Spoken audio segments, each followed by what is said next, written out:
ঠাকুর শরীর ছাড়ার আগেই শেষের দিকে কয়েকদিন সন্ধ্যাবেলা 1-1.5 ঘন্টা করে সকলকে তার ঘর থেকে বাইরে যেতে বলতেন এবং নরেনকে নিয়ে তিনি অনেক কথা বলতেন।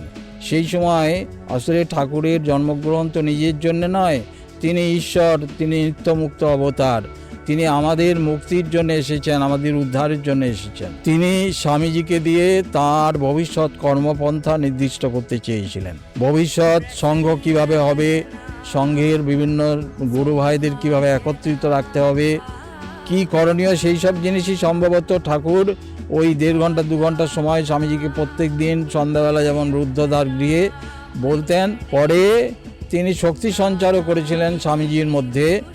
একদিন ওই রকম শরীর যাওয়ার 4 দিন আগে তিনি নরেনকে ডাকলেন, সামনে একা বসিয়ে তিনি হঠাৎ সমাধিস্থ হয়ে গেলেন। সেই দেখে নরেনও সমাধিস্থ হয়ে গেল।